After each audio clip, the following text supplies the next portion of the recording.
Scott's footsteps echoed in the empty corridors of FCO Outpost 47. The 120 personnel who had once worked there had been recalled to Earth 5 days after the devastation of Talon 4, and the facility had been deserted ever since. Scott came to the doors marked Mission Planning Center, and they reluctantly slid open before him, sticking from disuse. The people working in the vast room looked up from their tables and desks piled high with microtapes and hard copies. Each worker was a member of the Federation's emergency investigation team sent to analyze exactly what had happened on Talon 4 during the Enterprise's last mission. Lieutenant Carolyn Palamas came up to Scott to take the boxes of data disks he carried. Already more than half the Enterprise's crew had been transferred back to the Talon system. Many of them helped the investigators while they waited for their ship to be repaired. Then a familiar voice called out to Scott. It was the investigation team leader. "Mr. Scott, I require your assistance." Scott felt he had been suddenly transported back 4 months in time. He had missed that voice more than he had known, and he was glad that Vice Admiral Hammersmith had refused to accept his resignation. "Aye, Mr. Spock, I'm coming." Scott went to the desk where Spock was working with Mario Cardinale, the Outpost's former manager of communications. "How are you doing, Mr. Spock?" Spock looked up from the large desk where he worked. The terminal screen before him displayed row after row of the multicolored paint splatters that Scott now recognized as Talon script. "How am I doing what, Mr. Scott?" Scott thought. "I've missed the voice, if not necessarily what it says from time to time. I mean, are the modified terminals working out for you?" "Yes, Mr. Scott. However, I shall require full computer access to the main monitoring lab. Mr. Cardinale can provide you with details." "Begging your pardon, Mr. Spock, but there's not much of any communications to be monitoring in the vicinity these days." "True, though there are 8 standard years' worth of previously captured data to analyze. The monitoring room would make the process more efficient." "I'll get on it right away, Mr. Spock." Scott saw the clouded look that came to Spock's face. "Oh, well, you know what I mean." As Scott left the workroom with Cardinale, Vice Admiral Hammersmith appeared in the doorway. He was an imposing man, tall, muscular, with space-black skin. "Ah, Engineer, I'm glad I found you. Lieutenant Stiles reports that the construction drones have finished replacing the master translator nodes and that the warp generators in the new nacelles are locked in and ready to power up." Scott hesitated. "So then, what you're saying, sir, is that the Enterprise is ready to be taken out?" The Vice Admiral nodded. "For trials first, of course.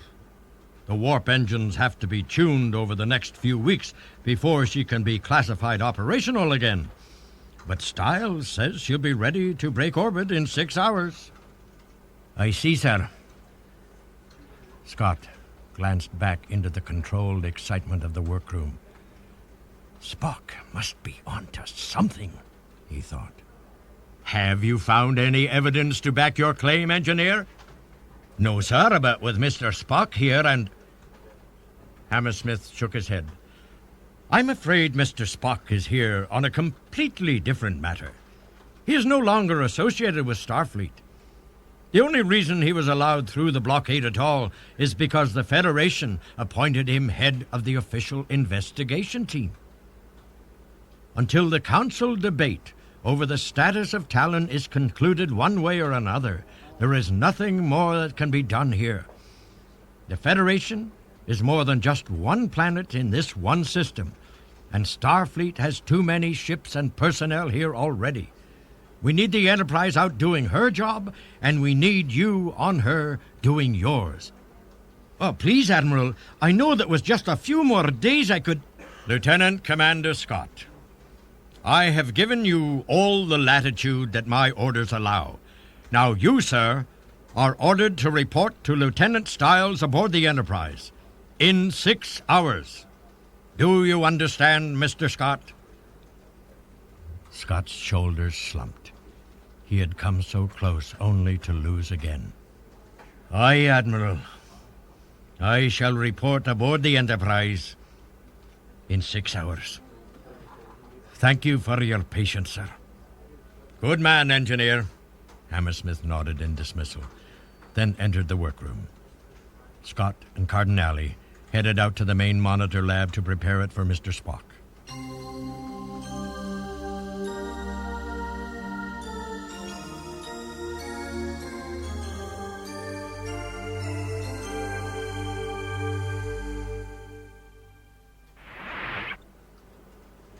One hour before Scott was to report back to the Enterprise, Spock entered the monitoring lab. He looked approvingly around it. All displays were now functional. The view screen flickered with 100 focus patterns awaiting input. Scott and Cardinale looked up as Spock approached the center command console. Ah, Mr. Spock. We're ready for you any time. Good work, Mr. Scott. I shall begin transferring my files here as soon as the others arrive. The others? Scott didn't understand.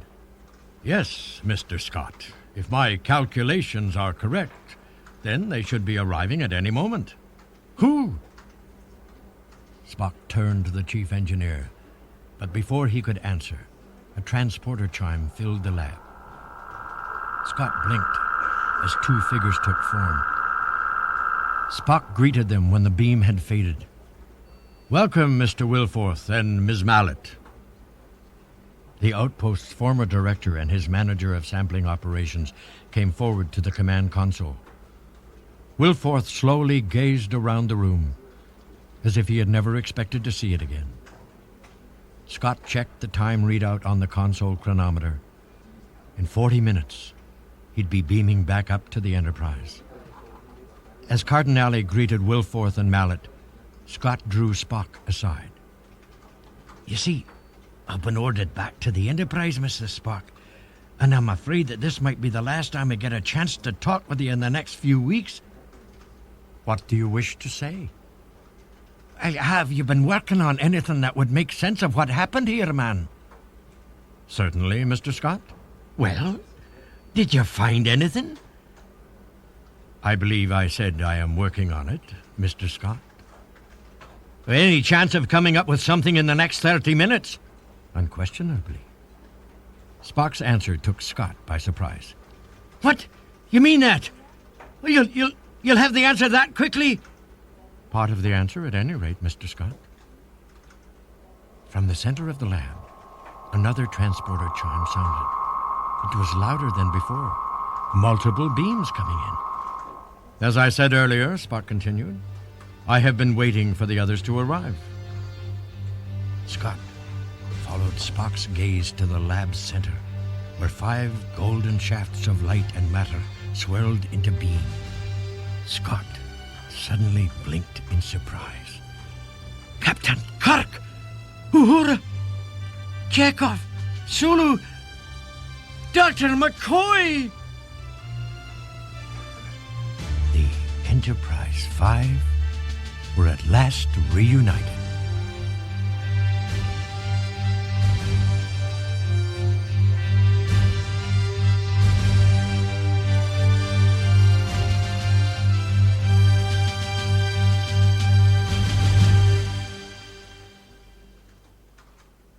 Scott was duly impressed by the stories each of his friends and fellow officers told. Yet one important question had not been answered. But how did you manage to run Starfleet's blockade of the Talon system? Mr. Scott, running a Starfleet blockade would be a criminal act.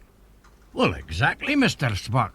That's why I'm wondering how they all managed to get through it. Kirk stood by Spock's side. We were let through, Scotty. As of now, we've all been hired by Mr. Spock to help him in his investigation. The reunion was abruptly interrupted by the chirp of Scott's communicator. Scott flipped the device open. Scott here. Lieutenant Stiles, temporary commander of the USS Enterprise here, Mr. Scott. I believe your time is up. Prepare to be beamed aboard. Scott knew it was time to make a stand. I can't be beamed up right now, Lieutenant. And why not? We had a wee bit of an emergency down here. Good Lord, Mr. Scott. You've got half of Starfleet orbiting over you right now. How can you have an emergency in an FCO base? Why, the communications are out. Scott dropped the communicator to the floor and stepped on it. Kirk went to Scott and put a hand on his shoulder. Scotty, Stiles is an officious nit, I know, but he's your commanding officer. Scott was past caring.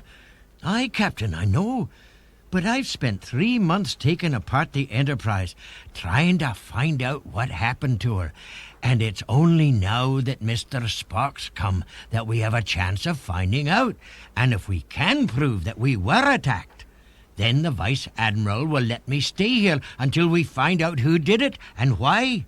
I'm sure of it. Kirk turned to Spock. What do you say, Spock? Can you prove it? Spock had the former FCO officials and the former Enterprise crew face the master view screen. He called for the first data channel he had prepared, and the image of a Federation shuttle appeared in a large section of the view screen. Spock asked Cardinale to open the next data channel, and a flood of images began to move across the screen. Spock provided a commentary for his audience.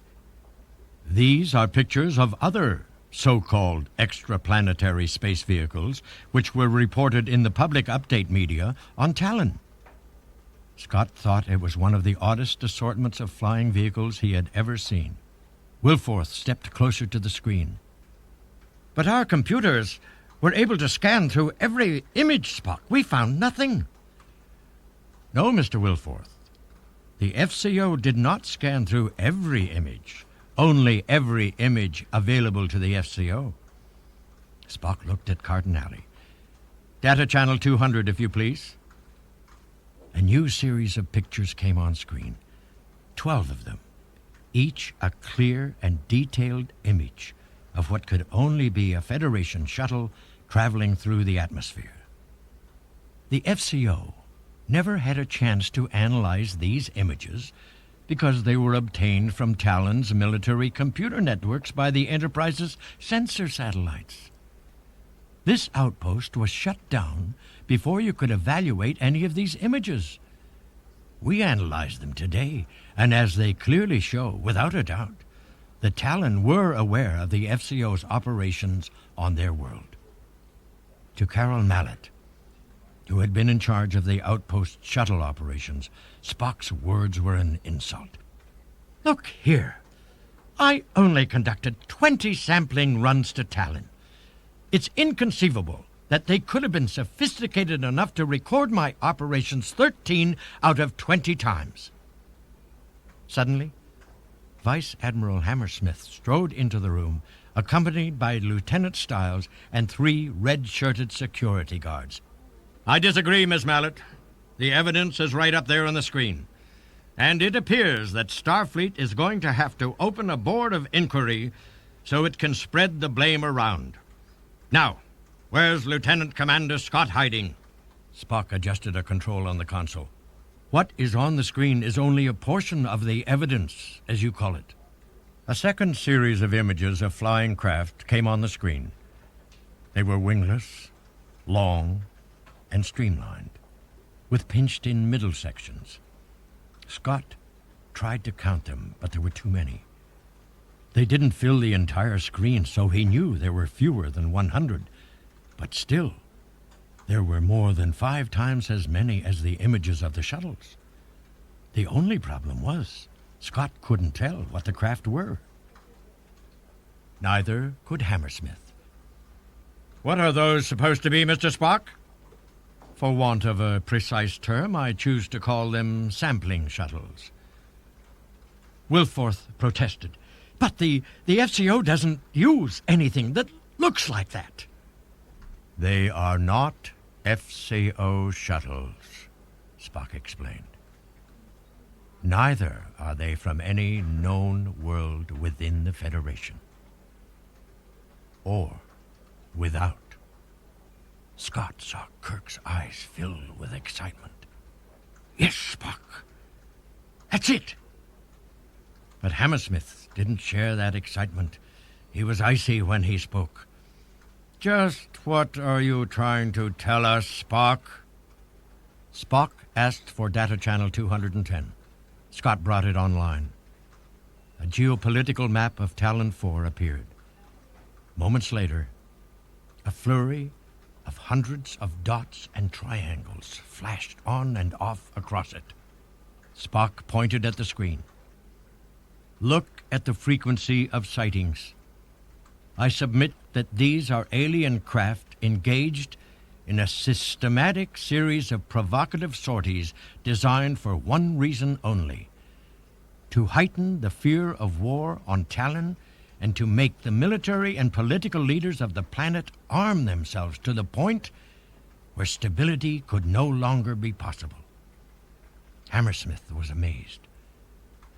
Are you saying that aliens were attempting to start a war with Talon? Spock corrected the Vice Admiral's assumption. Not with Talon, but on Talon. Hammersmith shook his head. This can't be right, Mr. Spock. It's impossible to... Kirk stepped between Spock and Hammersmith. You're wrong, Admiral. Whatever you think about the existence of any unidentified aliens, Spock is right in his conclusions. The data came from the Talon themselves. The data cannot be ignored. Someone was trying to get the Talon to destroy their own world. McCoy joined Spock and Kirk. Well, then the Prime Directive wasn't broken. The three of them faced Hammersmith together. But Kirk was on the attack now that Spock had given him the ammunition he needed and McCoy had given him the support. Dr. McCoy is right. The Prime Directive does not apply here. Talon 4's normal development had already been altered by these aliens' attempts to increase political and military tensions. It was right for the Enterprise to step in. Hammersmith backed off, obviously shaken. But what possible reason could there be to destroy all life on a planet? Spock reached for another switch on the console. But not all life on Talon has been destroyed, Admiral. A new satellite image of Talon 4 came up on the view screen. The choking clouds of dust and radioactive poison which had swept the planet were almost gone now. The land masses were still streaked black and brown. The once white polar ice caps were gray with soot from the worldwide firestorm that had raged for weeks after the disaster. The only sign of life remaining on the planet was in the oceans, now choked with the deep purple algae-like organism that had mutated and bloomed in the days after the planet's death. What could possibly live down there? Hammersmith's expression was one of sorrow and anger. Spock gestured to Cardinale. Mr. Cardinale, have the computer show what lies beneath the clouds. Cardinale typed in the commands.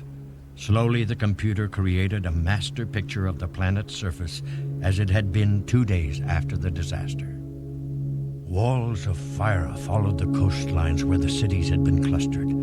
Forests and farmlands blazed. Then, Scott thought the computer made an error as the oceans were reconstructed. The first section cleared showed that a mutated bloom of purple algae had already appeared. More of the oceans cleared. Scott saw another bloom, and another. Scott felt his flesh creep as the rest of the planet appeared as it had been that day. The algae blooms were studded across the ocean in a regular geometric pattern. McCoy's eyes widened. Good Lord! Hammersmith was stunned. No! Spock's expression remained unchanged. The algae-like organism which now dominates Talon's oceans is not a mutation brought on by radiation, nor is it native to Talon. It is an artificial life form which was seeded on that planet quite deliberately, just as the nuclear holocaust was deliberately induced to ensure that the world would be made fertile for it. Scott was horrified. Who would do such a thing, Spock? Spock calmly brought back the pictures of the streamlined alien shuttles. They would, he said. Kirk's face was grim and set. But who are they, Spock? Where are they?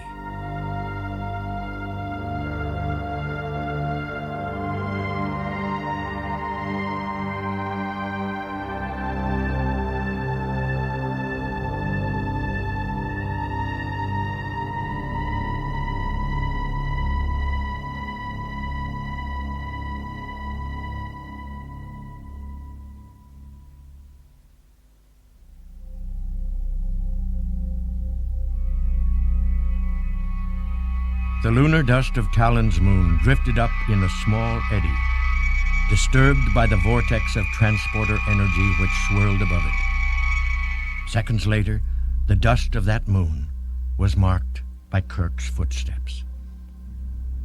Kirk peered through the faceplate of his environmental suit at what waited for him on the brightly lit lunar landscape. 3 more columns of sparkling light appeared. Spock, McCoy, and Uhura. Kirk heard Uhura gasp in astonishment. Spock immediately held up a vacuum-armored tricorder. Fascinating. McCoy checked his own scanners in disbelief. Then his voice crackled over the helmet speaker. Well, forget fascinating, Spock. How about downright impossible? On the barren rocks and soil of Talon's moon, beneath the blazing radiation of unfiltered sunlight and completely exposed to the hard vacuum of space, there was life. Kirk moved forward with long, low-gravity strides to meet it. What he approached was obviously a base of sorts. About 20 of the sleek, pinch-waisted shuttles were hidden in the shadows of a rocky overhang. The shuttles were stacked on top of each other like a pile of kindling. The overhang had protected them from direct overhead observation by the Talon and the FCO, though Kirk couldn't understand why the rest of the base had not been detected by the FCO's long-range scans, nor had any scan detected the aliens, and there were hundreds of them. The aliens' black and silver segmented bodies reminded Kirk of meter-long wasps, but they moved across the lunar soil like spiders on 8 spindly silver legs. Cautiously, Kirk and the rest of the landing party edged closer to the creatures as they swarmed around their shuttles and massed near several large silver and black domes that were scattered on the rocky surface. Uhura motioned toward the aliens. Are they machines? Kirk saw the communications specialist working with a large, flat computer board with controls enlarged for use by personnel in protective gear. That's the incredible part! McCoy checked his medical scanners. They've got organic parts inside them, and free water. A high metabolism rate, too. I wouldn't be surprised if they're somehow eating the radiation from the sun. Kirk was fascinated by the aliens' thin legs. They seemed to be made of solid metal. Are they some kind of artificial construct, Spock? Organics built into a mechanical shell? I see no indication of anything artificial in their structure, Captain. I believe that these are living creatures, either genetically engineered or independently evolved to consume radiation and live in hard vacuum. Sir, it was Uhura. I am picking up a great deal of low-level radio static, and it seems to be coming from these things. Uhura, is there any chance that the creatures are communicating by radio transmissions? Why not? I'll try to link up with one. Uhura approached two of the creatures, who were stroking a small silverish bubble that appeared to have sprouted from the ground. Kirk leaned down to get a better look at the creatures. Spock, any idea what those bubbles are, or what they're made from? The domes are composed of the same substances as the alien creatures and their shuttles. Spock glanced down at his tricorder. Captain, I believe that we must be looking at different versions of the same life form, or at the very least, different species who share the same evolutionary past. Are you saying the shuttles and the domes are also alive? Spock pointed his tricorder in the direction of one of the large black and silver bubble domes. It was nearly 5 meters across. Essentially, yes. Odd. Spock continued to read from his tricorder. There also appears to be a pressurized atmosphere inside this dome, well insulated, and with a quantity of liquid. Water. And plants. Plant life? Kirk was surprised. You're sure there's nothing higher? Most certain, Captain. Kirk pulled his phaser from the side of his suit, twisted the intensity setting on it, and fired at the bubble before either Spock or McCoy could say anything to change his mind. A long stream of white vapor sprayed up from the small hole the phaser beam made. The vapor instantly changed to solid crystals, and for a few moments it appeared to snow around the bubble. As the crystals rapidly sublimated in the vacuum, the area around the bubble cleared again. The only difference now was that a thick sludge oozed from the hole, freezing as it fell to the ground in fist-sized chunks. It glittered with a white gloss of fine frost, but the color of the sludge was apparent. Purple. Kirk replaced his phaser. That's the algae, isn't it? The same organism that's taken over the oceans of Talon 4. Spock scanned the mass of thick, freezing material that pushed through the bubble's skin. Correct, Captain. But how did you decide this? It's not an obvious deduction. McCoy didn't agree. Why not, Spock? The creatures are probably growing the algae to eat. Dr. McCoy, as both our readings show, these creatures do not require food. They thrive on hard radiation. The algae cannot sustain them. Captain, it was Uhura calling. You were right, sir. They are talking over radio frequencies. Uhura had found a large boulder on which to place her computer panel. Nearby, one alien methodically ripped apart a second. A small pile of other disassembled creatures was nearby. I'm patching through its main channel to our helmet speaker, sir. It seems to be able to generate low-frequency radio waves. Not much range, but the ability is definitely there. McCoy stepped over to examine the creature, casting his shadow across it. Suddenly, Kirk's helmet speaker crackled with a confused flurry of static. McCoy was puzzled. That's their language? That's just a raw signal, Doctor. Uhura changed the settings on her board.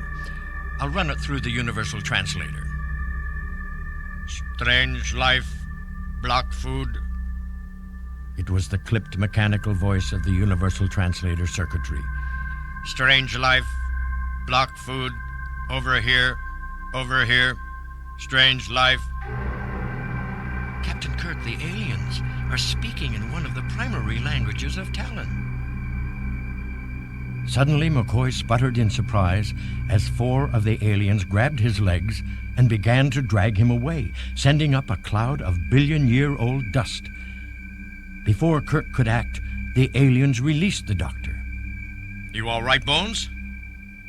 Well, just fine. McCoy pushed himself up from the ground. His suit was streaked with black lunar soil. And thank you for your help, Mr. Spock. From where you were standing, you must have seen them coming. I did, Doctor.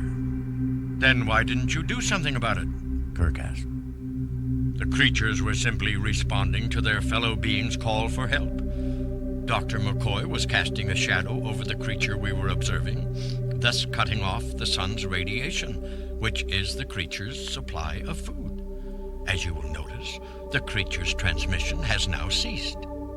Spock, have you completed your analysis? Captain, if my preliminary conclusions are correct, then what we see here are not intelligent life forms. They are little more than worker insects, a group hive mentality which has worked to make Talon 4 a suitable environment for growing the algae-like organism. It seems likely that they have absorbed the Talon language simply by listening to the planet's radio transmissions over the years. McCoy was skeptical. Years, Spock? In the time that this system has been under FCO jurisdiction, no alien vessels have been sighted entering it. Therefore, the creatures were here long before the FCO arrived. Kirk gazed out at the hundreds of aliens moving in the distance. Sharing the same moon and no one ever detected them? Since the aliens are composed of the rock and soil which cover this moon, the FCO's general scans would not have been able to distinguish the drones from their surroundings. Kirk watched as the busy alien near Uhura finished ripping apart its victim. He wondered what was going on in the creature's mind. According to Uhura, there was a way to find out. He moved closer to the alien, who had been disturbed by McCoy's shadow. Uhura, can you link my helmet communicator to this one right here? Uhura brought her board over. Aye, sir. Setting the frequencies now. Go ahead. Kirk moved to cast his shadow on the creature. The translator circuits came to life instantly. Strange, life, block, food. Over here. Over here. Strange, life, block, food. Kirk spoke. Would you like the food to continue? Yes. Food. Eat. Uhura's link worked both ways. Kirk stepped aside. Then, after a few moments, he blocked the sun once more. The creature went into its recitation. Kirk repeated his question. Would you like the food to continue? Yes. Food. Eat. Then tell me who you are. The creature didn't protest or try to negotiate. We are the many. Do you know what I am? You are strange life. Give back food now. As if it were running low on energy, the alien paused in the midst of dismantling another of its kind. Kirk stepped aside and let the alien have a few more seconds of light. It began to move again. Do you know where you are? Here, was the creature's answer. It apparently did not need the threat of light starvation to answer questions. What do you do here? Work. It twisted a leg off the immobile creature before it. Why do you work? The alien did not respond. Spock did. Captain, if you are indeed conversing with a mind that functions at little more than an instinctual level, it will not be able to understand higher concepts such as motivation. It would be like asking a paramecium why it absorbs food. It is not a conscious decision. But Spock, there has to be some conscious intelligence at work here. Kirk turned to his former first officer. Think of what they accomplished on Talon. They were able to manipulate the entire planetary defense system. They realigned warhead circuitry, blocked our sensors and deflectors, launched Talon missiles at us. How could they do all that without conscious thought? Captain, everything these creatures did was achieved by merely manipulating the data that passed through electronic and translator-based equipment. Just as birds can fly without conscious knowledge of aerodynamics, and a virus can reprogram the complex chemistry of a living host without any awareness, these creatures can apparently provoke nuclear exchanges on a planet without any conscious knowledge of the cultures they are manipulating. McCoy was appalled by the analogy. There's a huge gap between flapping some wings and blowing up a planet, Mr. Spock. Only in degree, Doctor. As we have all seen in our voyages, given enough time, virtually any characteristic can be evolved.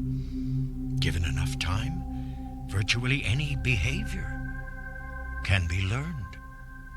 Kirk stared at the continuing dismemberment ritual. They've done this before, haven't they? Undoubtedly, Captain. Perhaps millions of times to achieve this level of sophistication. Kirk's mind reeled at the destruction that these creatures might have caused throughout the galaxy to grow food they couldn't use themselves. He wouldn't accept that it was arbitrary action. No matter how they had evolved, no matter how their behavior had been learned, somehow, somewhere, there had to be a reason for it. He stood in the sun and blocked the creature's food again. Why do the many work? The creature still did not respond. Spock moved toward Kirk. Captain, it cannot answer. But Kirk persisted. Did you hear me? Why do the many work? He kicked a cloud of slowly falling lunar dust at the creature, but it continued its task without pause. Jim, let it go. Spock's right. It's like questioning a child. Child, Kirk thought. That was the answer. It had to be. He changed his approach. What is your work? The creature stopped moving its legs, running out of energy in Kirk's shadow. Again he asked, What is your work? The translator came online. To sow the seeds of life. Why? To grow food. But they don't eat the food, Kirk thought. They don't need the food. Why do the many grow food? What purpose does the food serve? The creature's footpad scrabbled weakly in the loose soil as it tried to call out from beneath Kirk's shadow. Kirk moved with it, keeping it blocked, knowing his conversation with it was preventing it from calling for help over the same frequency. I said, why do the many grow the food? The creature finally answered. The many grow the food for the one. Kirk stopped. The one? What is the one? The one is that which consumes the food. Obviously, the drones were not the one. Because what could a hive mentality know about individuality, Kirk thought? He began to feel a cold chill of apprehension. When will the one consume the food? When the one is here. Where is the one now? A burst of unintelligible static rushed from the helmet speaker. Uhura, what did the creature say? What language was that? Uhura studied the readouts on her computer board. Sir, that wasn't a language. That was... She put the board down and turned to Kirk. Sir, the creature transmitted coordinates.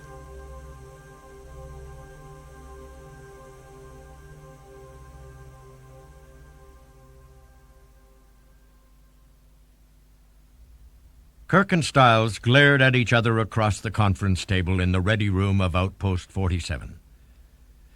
Neither had forgotten their first and last tour together on the Farragut. Stiles did not bother to disguise his sarcasm. Let me get this straight. You and the Enterprise aren't guilty of any wrongdoing because of a colony of vacuum-breathing, rock-eating insects, which, even though they have no intelligence, were somehow able to trick the Talon into blowing themselves up. You've beamed up once too often, Kirk. I always knew it would happen. But Vice Admiral Hammersmith was interested in other matters. Stow it, Lieutenant. You too, Kirk. He glanced down at Wilfoth's desk and again read the printout sheet of the coordinates of the One. Do you accept this as reliable data, Mr. Spock? The drones have no reason to lie to us, assuming that they have the capability, sir. However, I cannot vouch for what might actually occupy those coordinates. There's only one way to find out, Kirk said. We have to go there and see for ourselves. Well, those coordinates are only a half light year away, McCoy said. At Warp 6, a ship could reach that location in less than 1 day, Spock added.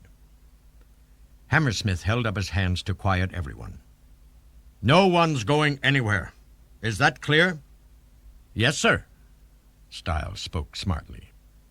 I've got more than 400 private vessels already station-keeping at the edge of this system, Hammersmith went on.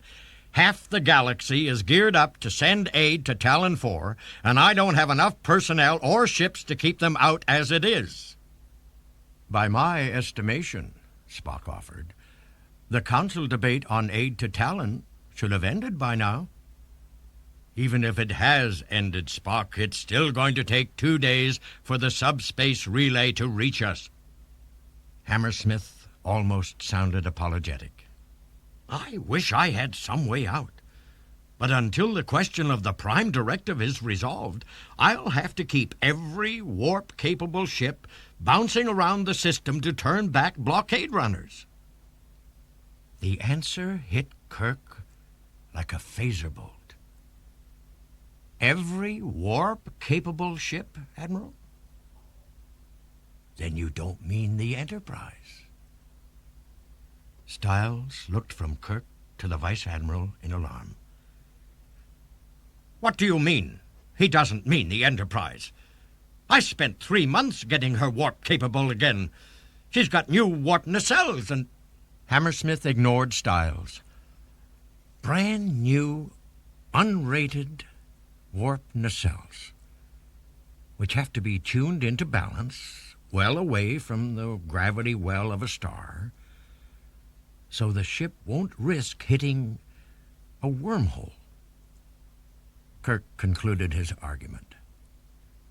That means the Enterprise is not warp-capable within the Talon system. She's no use to you here. He grinned. You said you wished you had a way out of this, Admiral. Hammersmith nodded his head in agreement, a look of peace coming to his face at last. Kirk had found his compromise. And I'll ask Mr. Scott if he'd mind taking along some civilian observers on his operational trials. Thank you, Kirk.